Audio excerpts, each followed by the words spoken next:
अस्सलाम वालेकुम dear students, I am your lecturer Babar Ikram. आज के लेक्चर में हम पढ़ने जा रहे हैं टाइप्स ऑफ करेंसीज, यानी करेंसीज की कौन कौन सी टाइप्स हैं और हर करेंसी की क्या फर्दर जो है एक्सप्लेनेशन है, और विद एग्जांपल्स हम इसको साथ साथ डिस्कस करते जा रहे होंगे।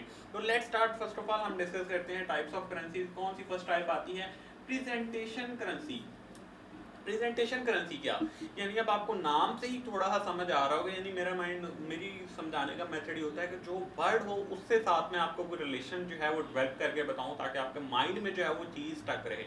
अब प्रेजेंटेशन बता रहा है कि यानी आपने फाइनेंशियल स्टेटमेंट्स कैसे प्रेजेंट करनी है, कौन सी करेंसी में आपने अपनी फाइनेंशियल स्टेटमेंट जो है वो प्रेजेंट करनी है, वो प्रेजेंटेशन करेंसी होती है।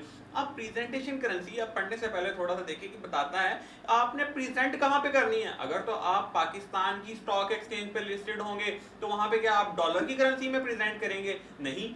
जो आपकी वहां की मुल्क की करेंसी होगी जिस पे आप स्टॉक एक्सचेंज पे लिस्ट हैं, आपको वहां पे अपनी फाइनेंशियल स्टेटमेंट उसी की करेंसी में वहां पे बना के बतानी पड़ेगी। अब वही बात यहाँ पे बताता है डेफिनेशन में, कहता है the currency in which the financial statements of an entity are presented, यानी जो फाइनेंशियल स्टेटमेंट्स हैं किसी भी कंपनी की जिस करेंसी में वो प्रेजेंट की जा रही हैं वो उसकी प्रेजेंटेशन करेंसी होती है। अब क्या फर्दर बताता है, कहता है an entity is permitted to present in its financial statements in any currency.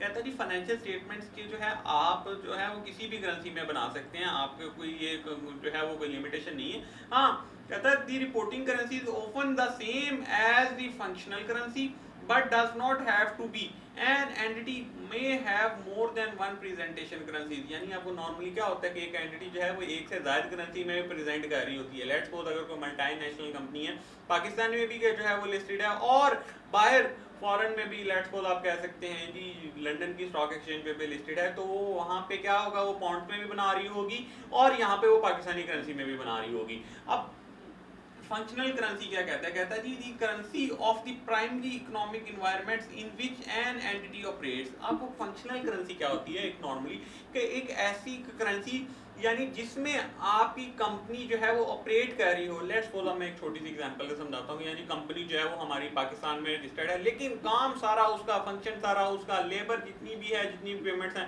वो सारी की सारी जी हम कर रहे हैं कहाँ पे, हम जापान में कर रहे हैं, यानी जापान में सारा काम चल रहा है। तो फिर जब उसकी जो फंक्शनल करेंसी कौन सी होगी जिसमें सारे की सारा उसका वर्क चल रहा है, सारे की सारी उसकी सैलरीज पे हो रही है, सारे के सारा मेजर एक्सपेंस जो हो रहा है वो उसमें हो रहा है, वो करेंसी कौन सी होगी? वो येन होगी, या जापान की जो हमारी करेंसी चल रही है वो। अब ये वो सारी की सारी होगी जो होगी वो फंक्शनल करेंसी होगी। अब वो कहता है our reporting entity records journal entries ledger etc transaction in its functional currency. अब वो कह रहा है कि जो रिपोर्टिंग एंटिटी होती है वो रिकॉर्ड कर रही होती है अपनी जर्नल एंट्रीज लेजर जितनी भी हो वो फंक्शनल करेंसी में रिकॉर्ड कर रही होती है। It will typically prepares its financial statements in its functional currency but present currency may be different। अब नॉर्मली क्या होता है कि फंक्शनल आप पाकिस्तान में रजिस्टर्ड हैं, फंक्शनल करेंसी आपकी जो है, अगर आप जापान में काम कर रहे हैं तो जापान की करेंसी होगी, चाइना में काम कर रहे हैं तो चाइनीज करेंसी होगी, लेकिन जब आप प्रेजेंट कर रहे होंगे तो फिर आप अपनी करेंसी को चेंज कर सकते हैं, आप पाकिस्तानी करेंसी में वहाँ पे पाकिस्तानी स्टॉक एक्सचेंज पे प्रेजेंट कर रहे होंगे। अब कहता है the functional currency is not necessary the currency of the country in which the country operates or its base. कहता है नॉर्मली ये नहीं होता कि जिसमें अगर पाकिस्तान में कंपनी जो है वो काम कर रही है तो उसकी फंक्शनल करेंसी भी पाकिस्तान हो, नहीं। यानी पाकिस्तान में वो रजिस्टर्ड है, काम जो है वो जापान में कर रही है तो जापानीज करेंसी होगी, अगर वो यूएस में कर रही है तो डॉलर की करेंसी चल रही, डॉलर चल रहा होगा, अगर वो यूनाइटेड किंगडम में कर रही है तो फिर पाउंड यूके यानी जो हमारा है वो चल रहा होगा। सो अब फॉरेन करेंसी क्या होती है? कहता है definition a currency other than the functional currency of the entity. यानी फंक्शनल करेंसी तो होगी ना कि हम वहां पे काम कर रहे हैं, वो वाली करेंसी, मेजर हमारा फंक्शन वहां पे हो रहा है। अब फॉरेन करेंसी क्या, कि आप पाकिस्तान में बैठे आप कोई चीज इंपोर्ट करते हैं, वहां से कोई आप जो अमेरिका से कोई प्लांट इंपोर्ट करते हैं, तो अमेरिका से जो आप प्लांट इंपोर्ट कर रहे होंगे उसकी पेमेंट किस में हो रही होगी? डॉलर्स में। तो ये डॉलर्स वाली जो चीज होगी जो आपने प्लांट परचेज किया अगेंस्ट डॉलर्स में पेमेंट की थी, ये क्या होगी? ये फॉरेन करेंसी होगी। इन तीनों में आपने फर्क अच्छी तरह, प्रेजेंटेशन करेंसी वो करेंसी जिसमें आपकी फाइनेंशियल जो है वो प्रेजेंट की जा रही हो, फंक्शनल करेंसी वो करेंसी जिसमें आपका फंक्शन हो रहा हो, मेजर काम हो रहा हो। जैसे आपको मैंने बताया अगर आपके रजिस्टर्ड यहाँ पे काम जापान में कर रहे हो तो मेजर आपका काम करेंसी कौन सी वहाँ पे यूज हो रही है, किसमें जर्नल्स आप पास कर रहे होंगे, कौन सी सैलरीज अगर पे कर रहे हैं अगर आप जैपनीज करेंसी में तो फिर आप उसमें सारे के सारे चल रहे होंगे। अब हम देख लेते हैं प्राइमरी एंड सेकेंडरी इंडिकेटर्स।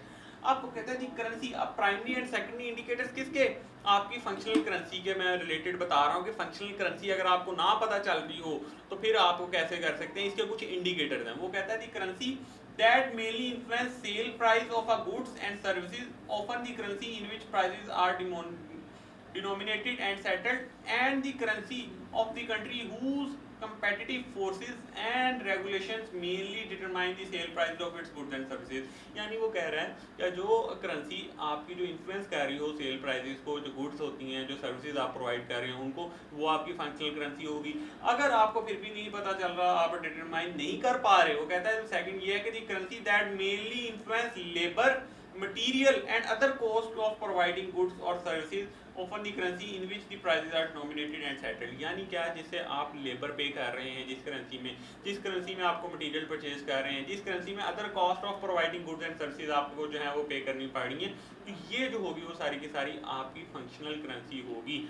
तो ये थी हमारी कुछ टाइप्स ऑफ करेंसीज, और बाद में हमने प्राइमरी एंड सेकेंडरी इंडिकेटर्स इनके देख लिए। होप सो आपको समझ आएगा, इनको अच्छी तरह देखिएगा एंड देन फिर हम एक जो है प्रैक्टिस क्वेश्चन की तरफ मूव ऑन हो रहे होंगे अपने नेक्स्ट लेक्चर में।